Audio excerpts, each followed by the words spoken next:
انجیر اور زیتون میں کوئی خاص چیز ہے جس کی اللہ نے قرآن میں قسم اٹھائی ہے؟ اللہ تعالیٰ کی عادت ہے کہ کبھی بھی اپنے پیغمبروں کی خوراک وہ چیز نہیں بناتے جو صحت کے لیے نقصان دہ ہو، اور قرآن میں ایسی چیز کا تذکرہ نہیں کرتے بطور نعمت کے جو صحت کے لیے نقصان دہ ہو۔ تو اس یقیناً انجیر اور زیتون میں کوئی اضافی چیزیں ہیں کہ اللہ نے قرآن میں انار کا بھی ذکر کیا، اللہ نے انگور کا بھی ذکر کیا، مگر میرے علم میں ایسی کوئی آیت نہیں جس میں انار یا انگور کی قسم اٹھائی ہو۔ تو یہ بھی یقیناً بہت بہترین پھل ہیں، لیکن انجیر اور زیتون کی اللہ قسم اٹھا رہے ہیں کہ یہ گواہ ہیں کہ انسان بہت بہترین ہے۔ تو اس سے ایک تو پتہ یہ چلتا ہے کہ ہمیں انجیر اور زیتون کو اپنی خوراک میں شامل کرنا چاہیے۔ آج کل کیا کھایا جا رہا ہے؟ چائے پی جا رہی ہے، گٹکے کھا رہے ہیں لوگ، پان کھا رہے ہیں، الٹی الٹی چیزیں، بازار سے بنی ہوئی چیزیں، دودھ پیک خرید کے پی رہے ہیں جس کے دودھ ہونے پہ ہی شبہ ہے کہ پتہ نہیں یہ دودھ ہے بھی یا نہیں،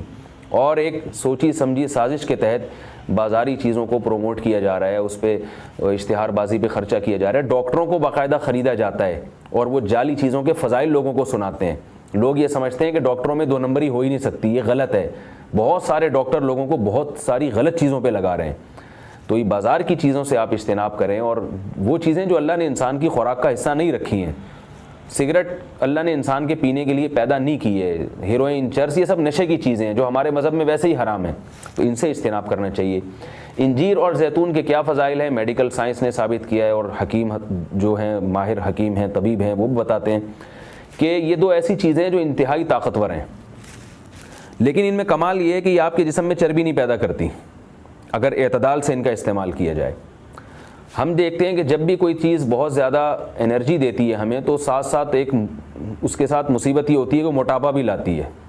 وہ چربی بھی بڑھاتی ہے، وزن بھی بڑھاتی ہے۔ لیکن انجیر بہت طاقتور چیز ہے، نہ صرف یہ کہ آپ کے جسم میں چربی بڑھاتی نہیں ہے بلکہ چربی کو ختم کرتی ہے، کولیسٹرول لیول آپ کا گراتی ہے۔ یہ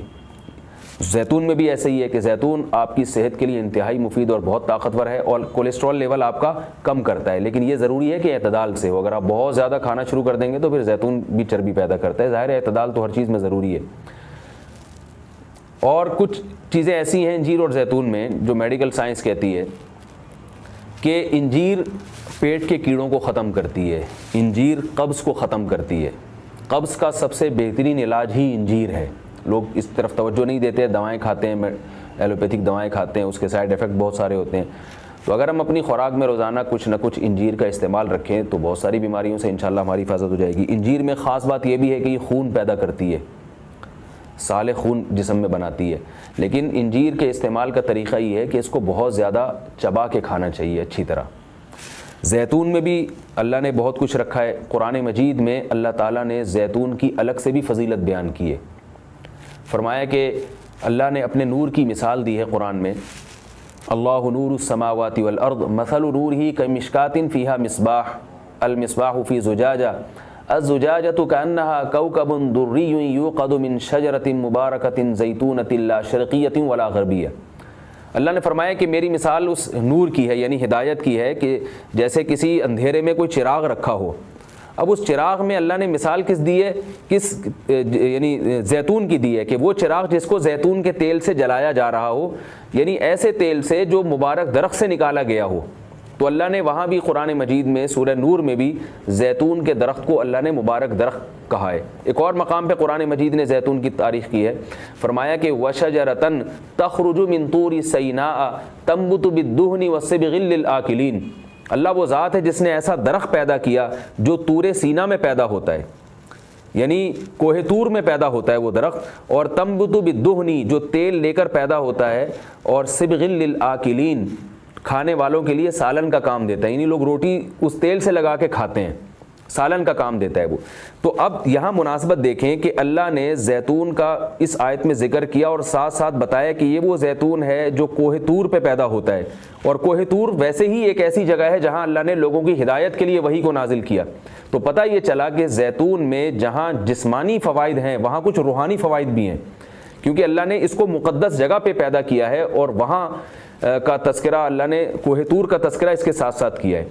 اور اس آیت میں بھی ایسا ہی ہے، جہاں اللہ نے زیتون کا ذکر کیا آگے فوراً وطور سینا، کوہ طور کی اللہ نے قسم اٹھائی ہے۔ تو اس سے پتہ چلتا ہے کہ زیتون میں جہاں جسمانی فوائد ہیں کچھ روحانی فوائد بھی ہیں۔ روحانی کا مطلب یہ کہ اس کے کھانے سے عین ممکن ہے کہ آپ کی کچھ روحانی ترقی بھی ہو، شاید اللہ کی محبت میں اضافہ ہو، گناہوں سے نفرت پیدا ہو، یا اس کے سے جسم میں کوئی ایسی تبدیلی آتی۔ میں کوئی یقینی بات نہیں کر رہا، لیکن قرآن میں اس طرف اشارہ ملتا ہے۔ اس سے ہمیں کیا پتہ چلتا ہے کہ یہ جو ہم مختلف قسم کے کوکنگ آئل استعمال کر رہے ہیں، ان سے آہستہ آہستہ اپنی جان چھڑانی چاہیے اور نیچرل چیزوں پہ آنا چاہیے۔ ایک آپ کو میں ایک تحقیق یہ بھی بتاتا ہوں کہ میڈیکل سائنس یہ کہتی ہے کہ یہ جو کولیسٹرول ہے نا اور جو چربی ہے یہ دیسی گھی سے نہیں پیدا ہوتی، یہ ہم جو آرٹیفیشل آئل استعمال کر رہے ہیں جن میں پتہ نہیں کیا کیا ملایا جاتا ہے، اس سے نقصان ہوتا ہے، جبکہ لوگ دیسی گھی سے اجتناب کرتے ہیں۔ اگرچہ بھی میرا موضوع دیسی گھی نہیں ہے، میں صرف یہ بتانے کے لیے کہ جو قدرتی چیزیں ہیں وہ آپ کی صحت کے لیے نقصان دہ نہیں ہیں۔ آپ کھانے میں اگر زیتون نہیں استعمال کر سکتے تو دیسی گھی استعمال کرنا شروع کر دیں، تو انشاءاللہ اس سے بھی جو بہت ساری بیماریاں ہارٹ کی اور بلڈ پریشر کی اور پتہ نہیں کیا کیا بیماریاں پیدا ہو رہی ہیں اس میں بھی انشاءاللہ کمی آئے گی۔ اور یہ بھی ہمیں اس آیت سے سبق ملتا ہے کہ آپ قرآن مجید کا معجزہ دیکھیں۔ ابھی چند دن پہلے کسی حکیم کے توسط سے مجھے پتہ چلا، انہوں نے مجھے بتایا کہ میں نے پوچھا کہ بھئی انجیر اور زیتون، انجیر کھانے کا سب سے بہترین طریقہ کیا ہے؟ تو ان حکیم صاحب نے بتایا کہ آپ انجیر کو زیتون میں ڈبو کے استعمال کریں، یعنی انجیر کے ٹکڑے کریں اور 2-3 چمچے زیتون کپ میں ڈالیں اور اس میں انجیر کے ٹکڑے کر کے ڈبو دیں آپ اس میں، اور رات کو آپ ڈبو دیں اور صبح اس کو استعمال کر لیں، وہ زیتون بھی کھا لیں ساتھ میں۔ تو اس وقت میرا ذہن اس طرف نہیں گیا۔ اب آج جب میں یہ اس آیت کا درس دے رہا تھا تو مجھے خیال آیا کہ یہ تو اللہ نے خود قرآن میں دونوں کا ساتھ ذکر کیا ہے۔ حکیم تو آج کہہ رہے ہیں 1400 سال کے بعد کہ ان دونوں کا ملاپ بہت بہترین ہے صحت کے لیے،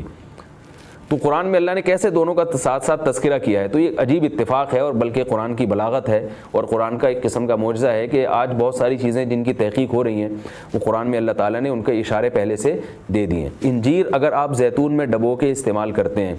تو اس کے کیا فوائد ہیں؟ ایک فائدہ تو یہ ہے کہ انجیر کو چبانا آسان ہو جاتا ہے، ورنہ انجیر بہت سخت چیز ہوتی ہے، اس کا چبانا آپ کے لیے مشکل ہے۔ جب آپ اس کو زیتون میں ڈبو دیں گے، آپ صبح جب کھائیں گے تو آپ کو پتہ چلے گا کہ وہ نرم ہو گئی ہے، اس کا کھانا آسان ہے۔ اور دوسرا فائدہ یہ کہ اس سے زیتون کا کھانا بھی آسان ہو جاتا ہے۔ آپ اگر زیتون ویسے ہی چمچہ بھر کے پئیں گے تو جو لوگ زیتون کے عادی نہیں ہیں ان کے لیے مشکل ہے اس طرح سے پینا، وہ ٹیسٹ گین ہوتے ہوتے کافی ٹائم لگتا ہے۔ جب آپ انجیر کو زیتون میں ڈبو دیں گے تو کیا ہوگا کہ وہ کافی حد تک تیل جو ہے وہ انجیر اس کا جذب کر لے گا، پھر جب آپ استعمال کریں گے تو وہ تیل کا استعمال بھی ہوگا، مگر وہ تیل کی ایک خاص قسم کی جو ایک مہک ہوتی ہے جس سے بعض لوگ جس کو پسند نہیں کرتے، تو اس مہک سے بھی آپ کی جان چھوٹ جائے گی اور آپ وہ آسانی سے کھا سکیں گے۔ دوسرا فائدہ اس کا یہ ہوتا ہے کہ یہ جو کمبینیشن ہے انجیر اور زیتون کا، کچھ فائدے انجیر میں ہیں جو زیتون میں نہیں، کچھ فائدے زیتون میں ہیں جو انجیر میں نہیں، تو یہ کمبینیشن ایسا ہوتا ہے کہ آپ کو ایک صحت کے لیے ایک بہترین ٹونک مل جاتا ہے، کولیسٹرول لیول آپ کا کم ہو جاتا ہے، قبض آپ کا ختم ہو جاتا ہے، یعنی اطباء یہ کہتے ہیں کہ یہ 2 آتشہ بن جاتا ہے، یعنی انجیر کا فائدہ بھی ڈبل ہو جاتا ہے اور زیتون کا فائدہ بھی اس سے ڈبل ہو جاتا ہے۔ تو جب اللہ نے قرآن مجید میں ایک چیز کا بہت اہتمام سے تذکرہ کیا ہے تو ہمیں اس کو استعمال میں لانا چاہیے۔ میں نے عربوں کو دیکھا ہے وہ بہت زیادہ انجیر اور زیتون کا استعمال کرتے ہیں، مگر ہمارے ہاں صبح صبح لوگ جیم کا استعمال کر لیں گے، شہد نہیں استعمال کرتے، اور بچوں کو ٹافیاں کھلا دیں گے، انجیر نہیں کھلائیں گے کبھی بھی۔ میں اپنے والد صاحب کو دیکھتا تھا، وہ ہمیں انجیر لا کے دیا کرتے تھے، ہم کھاتے تھے اس کو شوق سے، والد صاحب خود بھی استعمال کرتے تھے۔ تو والدین کو چاہیے کہ بچوں کو ان چیزوں پہ ڈالیں، میٹھا کھانے کا بچوں کو شوق ہوتا ہے، تو آپ ٹافی یا چاکلیٹ کے بجائے آپ ان کو انجیر کھلا دیں، آپ ان کو کوئی ایسے پھل فروٹ کھلا دیں، شہد کھلا دیں، تو ان چیزوں پہ لانا چاہیے، کیونکہ اللہ تعالیٰ نے صحت کی حفاظت کا بھی ہمیں حکم دیا ہے، قرآن و سنت میں اس کا بہت تاکید سے حکم ہے۔